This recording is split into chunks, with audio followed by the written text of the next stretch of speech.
ನಮಸ್ಕಾರ ಸ್ನೇಹಿತರೆ, ಇವತ್ತಿನ ವಿಡಿಯೋದಲ್ಲಿ ತುಂಬಾ ಸಿಂಪಲ್ಲಾಗಿ ಟೇಸ್ಟಿಯಾಗಿ ಬಸ್ಸಾರು ಮಾಡೋಕ್ಕೆ ಕಷ್ಟ ಅಂದವರು ಸಹ ಸಿಂಪಲ್ಲಾಗಿ ಮಾಡ್ಕೋಬೋದು.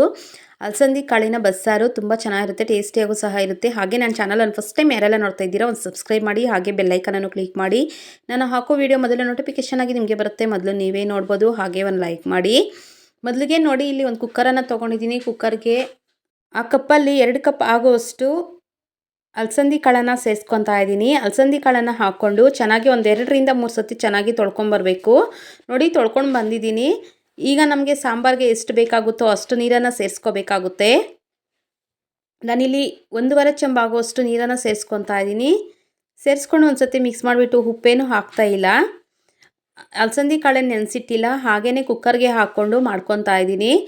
4ರಿಂದ 5 ವಿಸಿಲ್ ಹಾಕ್ಸ್ಕೊಂಡ್ರೆ ಸಾಕು, ಸಾಫ್ಟಾಗಿ ಆಗುತ್ತೆ. ಅಲಸಂದಿ ಕಾಳು ಅನ್ನೋದು ನೆನೆಸೋ ಅವಶ್ಯಕತೆ ಇರೋದಿಲ್ಲ. ಬೇಗ ಬೇಯಬೇಕು ಅಂದರೆ ನೆನೆಸ್ಕೋಬೋದು, ಹಾಗೇನೂ ಇಲ್ಲಾಂದರೆ ಹಾಕ್ಕೋಬೋದು. ಒಂದು 4ರಿಂದ 5 ಅವರ್ ನೆನೆಸ್ಕೊಂಡ್ರೆ ಸಾಕಾಗುತ್ತೆ. ನಾನಿಲ್ಲಿ ನೆನೆಸಿಲ್ಲ, ಒಂದು 5 ವಿಸಿಲ್ ಹಾಕ್ಸ್ಕೊಂಡ್ರೆ ಕರೆಕ್ಟಾಗಿ ಸಾಫ್ಟಾಗಿ ಆಗುತ್ತೆ ಅಲಸಂದಿ ಕಾಳು ಅನ್ನೋದು. ನೋಡಿ, ಆಗಿದೆ. ಈಗ ರುಚಿಗೆ ತಕ್ಕಷ್ಟು ಉಪ್ಪನ್ನು ಸೇರಿಸ್ತಾ ಇದ್ದೀನಿ. ಉಪ್ಪು ಹಾಕಿಲ್ಲ, ಉಪ್ಪು ಹಾಕಿದ್ರೆ ಬೇಗ ಬೇಯೋದಿಲ್ಲ, ಅದರಿಂದ ಉಪ್ಪು ಹಾಕಿಲ್ಲ. ಈಗ ರುಚಿಗೆ ತಕ್ಕಷ್ಟು ಉಪ್ಪನ್ನು ಸೇರಿಸ್ಬಿಟ್ಟು ಒಂದು ಸತಿ ಮಿಕ್ಸ್ ಮಾಡಿಬಿಟ್ಟು ಸ್ಟವ್ ಮೇಲೆ ಇಟ್ಟರೆ ಸಾಕು, ಉಪ್ಪೆಲ್ಲ ಕರ್ಕೊಳ್ಳುತ್ತೆ. ನಾನು ಸಾಂಬಾರಿಗೆ ಬೇಕಾಗುವಷ್ಟು ಕಾಳುಗಳನ್ನು ಎತ್ಕೊಂಡಿದ್ದೀನಿ. 1.5 ಸೌಟ್ ಆಗುವಷ್ಟು ಕಾಳನ್ನು ಎತ್ಕೊಂಡಿದ್ದೀನಿ. ಅದು ಬೇಯ್ತಾ ಇರುತ್ತೆ. ಒಂದು ಕಡೆ ಸ್ಟವ್ ಮೇಲೆ ಇಟ್ಟಿದ್ದೀನಿ ಉಪ್ಪೆಲ್ಲ ಕರ್ಕೊಳ್ಳೋಷ್ಟೊತ್ತಿಗೆ. ಈಗ ಒಂದು ಬಾಣಲಿಗೆ ಒಂದು 2 ಚಮಚ ಆಗುವಷ್ಟು ಎಣ್ಣೆಯನ್ನು ಸೇರಿಸ್ತಾ ಇದ್ದೀನಿ. 2 ಗಡ್ಡೆ ಆಗುವಷ್ಟು ಬೆಳ್ಳುಳ್ಳಿಯನ್ನು ಹಾಕ್ತಾ ಇದ್ದೀನಿ. ಹಾಗೆ 1 ಗಡ್ಡೆ ಆಗುವಷ್ಟು ಈರುಳ್ಳಿಯನ್ನು ಸೇರಿಸ್ತಾ ಇದ್ದೀನಿ, ಸಣ್ಣದಾಗಿ ಕಟ್ ಮಾಡಿಬಿಟ್ಟು. ಇವೆರಡನ್ನು ಚೆನ್ನಾಗಿ ಫ್ರೈ ಮಾಡ್ಕೋಬೇಕಾಗುತ್ತೆ. ಈರುಳ್ಳಿ ಬೆಳ್ಳುಳ್ಳಿ ಜಾಸ್ತಿ ಹಾಕೋದ್ರಿಂದ ಸಾಂಬಾರು ಅನ್ನೋದು ಟೇಸ್ಟು ಚೆನ್ನಾಗಿರುತ್ತೆ ಬಸ್ಸಾರು. ಅದರಿಂದ ನಾನಿಲ್ಲಿ ಸ್ವಲ್ಪ ಈರುಳ್ಳಿ ಬೆಳ್ಳುಳ್ಳಿಯನ್ನು ಜಾಸ್ತಿನೇ ಉಪಯೋಗಿಸಿದ್ದೀನಿ. ಬೆಳ್ಳುಳ್ಳಿ ಜಾಸ್ತಿ ಹಾಕೋದ್ರಿಂದ ಸಾಂಬಾರು ಅನ್ನೋದು ಟೇಸ್ಟು ಚೆನ್ನಾಗಿರುತ್ತೆ. ನೋಡಿ, ಅಷ್ಟು ಹುರ್ಕೊಂಡ್ರೆ ಸಾಕಾಗುತ್ತೆ. 3/4 ಭಾಗದಷ್ಟು ಫ್ರೈ ಆದರೆ ಸಾಕಾಗುತ್ತೆ ಈರುಳ್ಳಿ ಮತ್ತು ಬೆಳ್ಳುಳ್ಳಿ. ನೋಡಿ, ಫ್ರೈ ಆಗಿದೆ. ಸ್ಟವ್ ಆಫ್ ಮಾಡಿಬಿಟ್ಟು ಸೈಡ್ಗೆ ತೆಗೆದಿಟ್ಕೊತಾ ಇದ್ದೀನಿ. ಈಗ ಒಂದು ಜಾರಿಗೆ ಸಣ್ಣ ನಿಂಬೆಹಣ್ಣಿನ ಗಾತ್ರದಷ್ಟು ಹುಣಸೆಹಣ್ಣು, ಹಾಗೆ ಅರ್ಧ ಕಾಯಿ ಆಗುವಷ್ಟು ಕೊಬ್ಬರಿ, ನಾನು ಏನು ಅಲಸಂದಿ ಕಾಳನ್ನು ಸೈಡ್ಗೆ ತೆಗೆದಿಟ್ಕೊಂಡಿದ್ದೀನೋ ಆ ಅಲಸಂದಿ ಕಾಳನ್ನು ಸೇರಿಸ್ತಾ ಇದ್ದೀನಿ.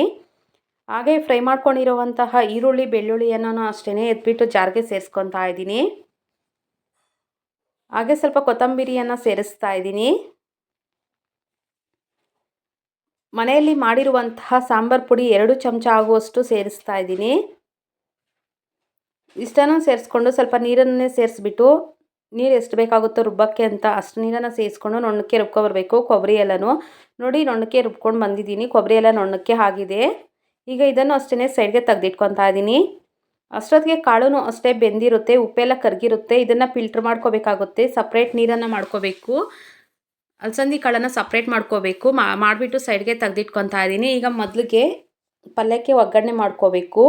ಅಲಸಂದಿ ಕಾಳನ್ನು ಒಗ್ಗರಣೆ ಮಾಡ್ಕೋಬೇಕು. ಒಂದು ಬಾಣಲಿಗೆ 3ರಿಂದ 4 ಚಮಚ ಆಗುವಷ್ಟು ಎಣ್ಣೆಯನ್ನು ಸೇರಿಸಿದ್ದೀನಿ. ಎಣ್ಣೆ ಕಾದಾದಮೇಲೆ 1/4 ಟೀ ಚಮಚದಷ್ಟು ಸಾಸಿವೆನ ಸೇರಿಸಿದ್ದೀನಿ. ಸಾಸಿವೆ ಚಟಪಟ ಅಂತ ಸಿಡಿದ್ಮೇಲೆ 2 ಗಡ್ಡೆ ಆಗುವಷ್ಟು ಈರುಳ್ಳಿಯನ್ನು ಸಣ್ಣದಾಗಿ ಕಟ್ ಮಾಡಿಬಿಟ್ಟು ಸೇರಿಸ್ತಾ ಇದ್ದೀನಿ. ಸಣ್ಣ ಈರುಳ್ಳಿ 2 ಈರುಳ್ಳಿಯನ್ನು ಸಣ್ಣದಾಗಿ ಕಟ್ ಮಾಡಿಬಿಟ್ಟು ಸೇರಿಸ್ತಾ ಇದ್ದೀನಿ.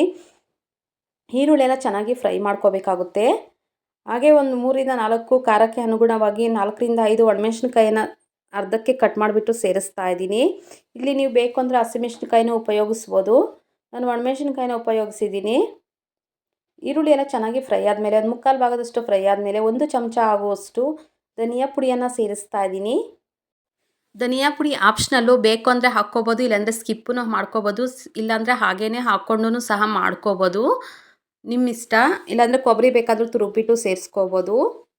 ನಾನು ಧನಿಯಾ ಪುಡಿ ಹಾಕಿದ್ದೀನಿ, ಟೇಸ್ಟೂ ಚೆನ್ನಾಗಿರುತ್ತೆ.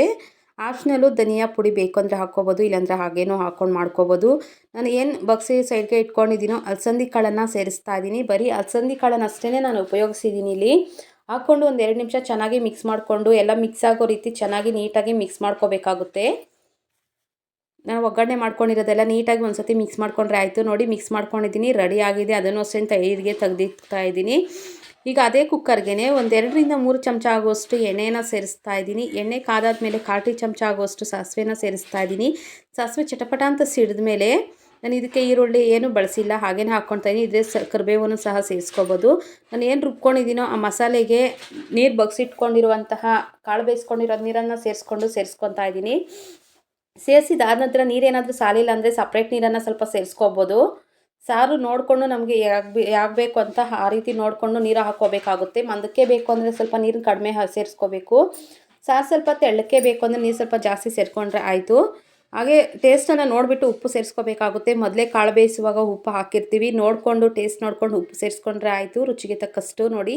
ಸಾಂಬಾರನ್ನು ಅಷ್ಟೇ 4ರಿಂದ 5 ಕುದಿ ಬಂದರೆ ಆಯಿತು, ರೆಡಿ ಆಗೋದಿದೆ ನೋಡಿ. ಸಾಂಬಾರೂ ಅಷ್ಟೇ ರೆಡಿಯಾಗಿದೆ. Thank you for the watching.